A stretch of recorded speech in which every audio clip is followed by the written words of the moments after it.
Bihar board के लिए top 25 question देखने वाले हैं हम लोग, जो पक्का आपको बोर्ड एग्जाम में यहाँ से क्वेश्चन आपको देखने मिलने वाले हैं। तो चलिए लगातार हम आप लोगों के बीच में क्लास लेके आ रहे हैं, क्योंकि काफ़ी कम समय बचा हुआ है। अगला सवाल है हमारे पास 26 नंबर, क्योंकि इसके पहले 25 तक हो चुका है। नहीं देखे हैं तो हमारे चैनल में जाइए, चैप्टर बाय चैप्टर क्लियर कर दिए हैं। निम्नलिखित में से किसके कारण अम्ल वर्षा होती है? तो अम्ल वर्षा मुख्य रूप से जो किसके कारण होती है, याद रखेंगे, अम्ल वर्षा जो होती है NO2 और SO2 के कारण होती है। तो NO2 ऑप्शन में दिया हुआ नहीं है, ठीक है। SO2 दिया, यानी सल्फर डाइऑक्साइड के कारण जो होती है अम्लीय वर्षा होती है। ऑप्शन की बात करें यहाँ पे बी। चलिए आगे 27 नंबर सवाल है हमारे पास। निम्नलिखित में से किस धातु को किरोसिन में डुबा के रखा जाता है? याद रखेंगे, किरोसिन में डुबा के जो रखा जाता है Na यानी सोडियम को। क्यों? क्योंकि ये बहुत ही ज्वलनशील पदार्थ है, वायु के संपर्क में आते ही जल उठता है। आप लोग देखे होंगे कई जादू वाले को कि हाथ में सिर्फ मिट्टी उठाएगा और फूकेगा हाथ से और आग लग जाएगा। तो ये आपको साइंस का वहाँ पे करिश्मा रहता है। आगे बढ़ते हैं। अगला सवाल है कि निम्न में से कौन सा धातु को पानी में डुबोकर रखा जाता है? Very very important. एक है कि पानी में डुबा कर रखा जाता है, और एक है क्या कि आपको किरोसिन में। तो किरोसिन में आपको सोडियम को, लेकिन यहाँ पे ध्यान समझना होगा, हम यहाँ पे आप लोगों के बीच में क्लियर भी करते हैं, ज़रा बताएंगे। तो निम्नलिखित में कौन सी जो है धातु को पानी में डुबोकर रखा जाता है? याद रखेंगे, श्वेत फास्फोरस को कहाँ डुबा कर रखा जाता है? तो पानी में डुबा कर रखा जाता है। ये भी, इसका भी यही कारण है कि वायु में संपर्क आते ही जल उठता है। चलिए 29 नंबर सवाल है कि धातु द्वारा त्यागी गई इलेक्ट्रॉन की संख्या को, उस धातु तत्व को क्या कहा जाता है? देखें क्या बोला है कि धातु द्वारा त्यागी गई इलेक्ट्रॉन की संख्या, उस धातु तत्व को क्या कहा जाता है? क्या कहा जाता है? याद रखेंगे, जो त्याग किया जाता है वही उसका संयोजकता होगा। अगर बात करें जैसे सोडियम का, Na11 है, तोड़ेंगे तो 2 8, 8 और 2 10, और क्या हुआ 1 11, यानी अष्टक पूरा होने से एक बेसी है, क्योंकि यहाँ तक अष्टक पूरा हो गया, एक है। तो एक सोडियम क्या करता है कि एक को त्याग कर देता है, एक त्याग कर देता है, तो यही इसकी संयोजकता बन जाती है। ठीक है, तो याद रखेंगे कि जो इलेक्ट्रॉन को त्याग करता है वही क्या बन जाता है? संयोजकता बन जाता है। ऑप्शन यहाँ पे ए करेक्ट आंसर हो जाएंगे। चलिए आगे बढ़ते हैं अगले सवाल की ओर कि वह कौन कौन धातु है जिसका दहन चमकदार श्वेत ज्वाला के साथ संपन्न होता है? याद रखेंगे, वेरी इंपॉर्टेंट है कि कौन धातु है जिसका दहन यानी जलने पर चमकदार श्वेत ज्वाला के साथ संपन्न होता है। याद रखेंगे, ये मैग्नीशियम होता है। क्या? मैग्नीशियम। जैसे आप एल्युमिनियम को देखेंगे तो एल्युमिनियम तो है ना धातु, ये जलेगा ही नहीं जल्दी, लोहा जलेगा ही नहीं जल्दी, ठीक है। तो क्या मैग्नीशियम है जो श्वेत ज्वाला के साथ जलता है। 31 नंबर सवाल, टूथपेस्ट कैसा होता है?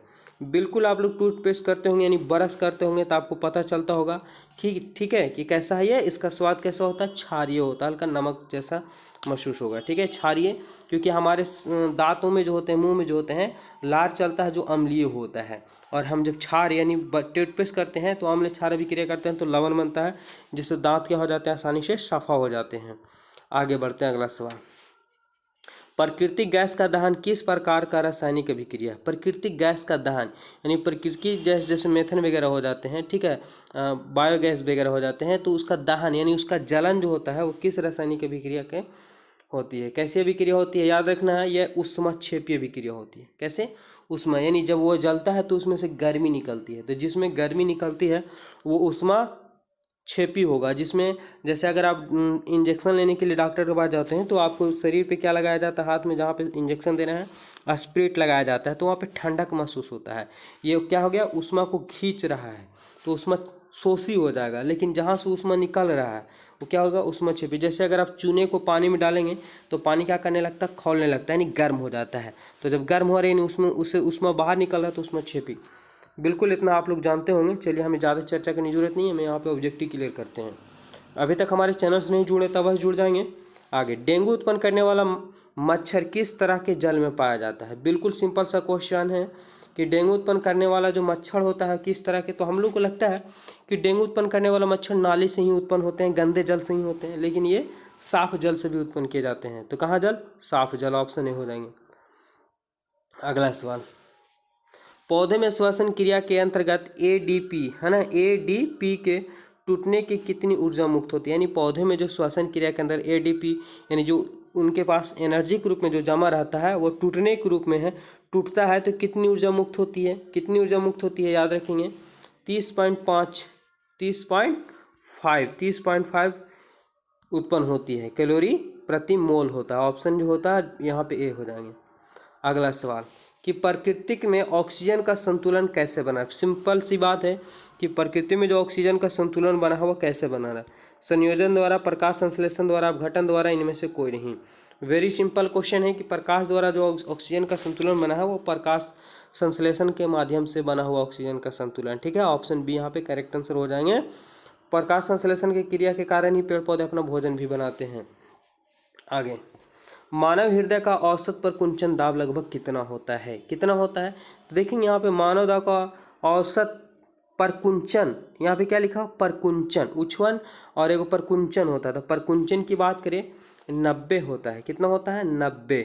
ऑप्शन की बात करें, ऑप्शन जो होगा यहाँ पे सी करेक्ट आंसर हो जाएगा। ऐसे इसका राइट आंसर देखिए, प्रकुंचन दाब अगर बात करें यानी ब्लड प्रेशर नापा जाता है 120/80 होता है, नहीं तो ऑप्शन ही क्या, तो 90 के आसपास भी होता है, ऑप्शन सी।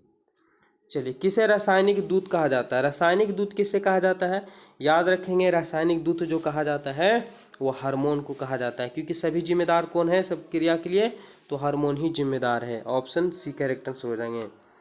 आगे, आपको अचानक गुस्सा आता है वो हार्मोन की वजह से, आप डर जाते हैं हार्मोन की वजह से, आपको अंदर एक्साइटेड होता है हार्मोन की वजह से। ईस्ट में ऑक्सीजन की अनुपस्थिति में पाइरूवेट का क्या बनता है। बिल्कुल आप लोग पढ़े होंगे कि ईस्ट में ऑक्सीजन की अनुपस्थिति, यहाँ पे क्या, ऑक्सीजन की उपस्थिति और ऑक्सीजन की दो प्रकार की अभिक्रिया होती है। तो ऑक्सीजन की अनुपस्थिति में पाइरूवेट से क्या बनता है, क्या बनता है, याद रखेंगे एथेनॉल बनता है और CO2 गैस बनता है। एथेनॉल यानी जब आप रनिंग करते हैं तो आपको ऑक्सीजन का अभाव होता है, यानी ऑक्सीजन की उपस्थिति में जो अभिक्रिया होता है उसमें क्या बनता है, तो एथेनॉल बनता है और CO2 गैस बनते हैं। ऑप्शन क्या हो जाएंगे, लैक्टिक अम्ल जिसे बोला जा सकता है भी। ठीक है, अगला सवाल है, यदि हमारे आहार में आयोडीन की कमी हो, नमक में क्या पाया जाता है, आयोडीन, बिल्कुल सबको पता होगा। तो हमारे आहार में यानी भोजन में आयोडीन की कमी हो तो निम्नलिखित में से किस रोग से ग्रसित होने की संभावना। बिल्कुल, आयोडीन की अगर कमी हो जाती है तो ग्वाइटर यानी घेंघा नामक रोग उत्पन्न हो जाता है। ग्वाइटर जिसको घेंघा रोग भी बोला जाता है। ऑप्शन क्या हो जाएंगे, तो ए यहाँ पे करेक्ट आंसर हो जाएगा। अगला, प्रतिवर्ती चाप कहाँ बनते हैं। प्रतिवर्ती चाप कहाँ बनते हैं, कहाँ बनते हैं, तो ये बनते हैं मेरुरज्जु में। याद रखेंगे मेरुरज्जु में ही प्रतिवर्ती चाप बनता है, ऑप्शन सी। अगला, ऐसे अवांछित पदार्थ जिनका जैविक अपघटन किया जा सकता है उन्हें क्या कहते हैं। बिल्कुल सिंपल सा क्वेश्चन है कि जिसका जैविक अपघटन किया जा सकता है उसे क्या कहते हैं, तो उसे जो कहा जाता है जैव न्यूनीकरणीय पदार्थ कहा जाता है। क्या, जैव न्यूनीकरणीय पदार्थ। जैसे पेड़ पौधे के पत्ते गिर जाते हैं और पानी में गल सड़ करके मिट्टी में ही मिल जाते हैं, तो क्या होता है, जैव न्यूनीकरणीय होते हैं। लेकिन प्लास्टिक शीशा वगैरह वो सब क्या होते हैं, नहीं गलते हैं। तो हमें जैव प्राकृतिक रूप से ही क्षय के बारे में पूछा था। अगला सवाल, ओजोन परत के क्षय के लिए मुख्य रूप से कौन जिम्मेदार है। बिल्कुल इसके बारे में कल ही हम क्लियर कर चुके थे कि ओजोन परत के क्षय के लिए जो मुख्य रूप से जिम्मेदार है वो क्लोरोफ्लोरोकार्बन है। क्लोरोफ्लोरोकार्बन है। अगर हम लोग AC यूज करते हैं या फ्रिज यूज करते हैं तो उसमें फ्रियोन नामक गैस होता है, जो फ्रियोन नामक गैस भी ओजोन के लिए क्षय का कारण बनता है। लेकिन मुख्य रूप से जो होता है क्लोरोफ्लोरोकार्बन यानी CFC होता है। 43 नंबर सवाल, एक समान व्यक्ति के हृदय की धड़कन की गति होती है। एक समान व्यक्ति के लिए हृदय की धड़कन की गति होती है, कितनी होती है, याद रखेंगे 72 बार प्रति मिनट, यानी 1 मिनट में 72 बार। लेकिन ऐसे आपको ऑप्शन दिया हुआ तो कितना, 70 से 80 के बीच में ही होता है। ऑप्शन की बात करें, ऑप्शन सी। अगर ऐसे आप खुद पे आजमाएंगे तो अगर आपके पीछे कुत्ता लग गया तो पता चला कि 90 बार भी हो गया। तो आपको एक समान पूछा गया था। अगला सवाल है, हृदय का पेस मेकर कहते हैं। हृदय का पेस मेकर कहते हैं, क्या कहते हैं, याद रखेंगे हृदय का पेस मेकर है ना, SA नोड कहा जाता है। SA नोड कहा जाता है पेस मेकर को। अगला सवाल है, टैनिन मुख्यतः कहाँ जमा होता है। टैनिन जो होते हैं वो मुख्यतः कहाँ जमा होता है। सिंपल सा क्वेश्चन है कि टैनिन जो जमा होता है वो वृक्ष के छाल में, कहाँ, वृक्ष के छाल में क्या जमा हो जाता है, तो टैनिन जमा हो जाता है। ऑप्शन तो ए करेक्ट आंसर हो जाएंगे। जाइलम, तो जाइलम की कोशिका मृत होती है, फ्लोएम की जीवित तो होती है। जाइलम में जल का परिवहन होता है, फ्लोएम में खाद्य पदार्थों का होता है। जाइलम में जल का परिवहन नीचे से ऊपर की ओर होता है, फ्लोएम में खाद्य पदार्थों का परिवहन ऊपर नीचे दोनों की ओर होता है। आगे बढ़ते हैं, 46 नंबर सवाल हमारे पास कि क्रमाकुंचन गति कहाँ पाई जाती है। सवाल है क्रमाकुंचन गति कहाँ पाई जाती है। तो ये जो गति जो पाई जाती है क्रमाकुंचन गति, ये आहार नाल में पाई जाती है। कहाँ, आहार नाल में पाई जाती है क्रमाकुंचन गति। ऑप्शन बी हो जाएंगे।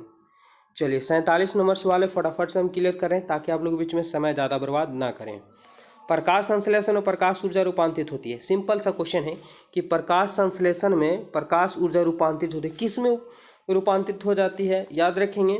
तो प्रकाश संश्लेषण में जो ऊर्जा रूपांतरित हो जाती है वो रासायनिक ऊर्जा में हो जाती है। यानी पेड़ पौधे जो भोजन बनाते हैं वो किस रूप में जमा हो जाता है, तो रासायनिक ऊर्जा के रूप में जमा हो जाता है। ऑप्शन सी हो जाएंगे। आगे 48 नंबर सवाल, निम्नलिखित में पादप अपशिष्ट कहाँ संचित रहता है। निम्नलिखित में पादप अपशिष्ट कहाँ संचित रहता है, कहाँ संचित रहता है, याद रखेंगे। क्या पत्तियों में, छाल में, कोशिका रिक्तियों में, इनमें से सभी में। तो दिया हो कि निम्नलिखित में से पादप अपशिष्ट, अपशिष्ट मतलब ऐसा पदार्थ जिसका आपको इस्तेमाल नहीं है, कहाँ संचित रहता है, तो किस में, पादप में, यानी पेड़ पौधे में। तो याद रखेंगे पत्ती भी हो जाते हैं, कोई कोई पत्ती देखते होंगी पेड़ पौधे में पत्ती है लेकिन एक दो पत्ती सूख जाता है, यानी क्या हो गया, अपशिष्ट हो गया। तो पत्तियों में भी पाया जाता है अपशिष्ट, यानी खराब चीज़। छाल में भी आप पेड़ पौधे की छाल कबाड़ते रहते हो, उसमें भी अपशिष्ट हो जाता है। कोशिका रिक्तियों में भी, इसमें भी। तो इनमें से सही ऑप्शन डी हो जाएंगे यहाँ पे। चलिए 49 नंबर सवाल है कि इथाइल अल्कोहल किस प्रकार के श्वसन बनाता है। तो इथाइल अल्कोहल किस प्रकार के श्वसन में बनता है, ये क्वेश्चन है। याद रखेंगे अभी हम लोग जस्ट चर्चा किए थे, ठीक है, कि ऑक्सीजन की अनुपस्थिति में जो बनता है, क्या बनता है, इथाइल बनता है अल्कोहल, साथ ही साथ CO2 बनता है, CO2। तो ये ऑप्शन क्या होगा, ऑप्शन बी करेक्ट आंसर हो जाएंगे। 50 नंबर सवाल है, ग्लूकोज में कार्बन कितने अणु होते हैं। ग्लूकोज में कार्बन के कितने अणु होते हैं, इसका आंसर आप लोग कमेंट बॉक्स में बताएंगे, ठीक है, आप लोग कमेंट बॉक्स में बताएंगे। और नेक्स्ट वीडियो कल मिलेगा। अभी हमारे चैनल से नहीं जुड़े हैं तो वह जुड़ जाएंगे। तब तक के लिए सभी को धन्यवाद और बढ़िया ढंग से तैयारी करते हैं। मुझे उम्मीद है कि आप लोग को ऑब्जेक्टिव पूरा क्लियर हो चुका होगा। साइंस का चैप्टर बाय चैप्टर हम क्लियर कर चुके हैं। अगर अभी तक नहीं देखें तो जरूर देखें। साथ ही साथ मैथ का और सोशल साइंस का भी क्लियर कर रहे हैं। और जब तक एग्जाम नहीं हुआ तब तक क्लास चलते रहेगा, इसलिए हमारे चैनल से भाई जुड़े। धन्यवाद।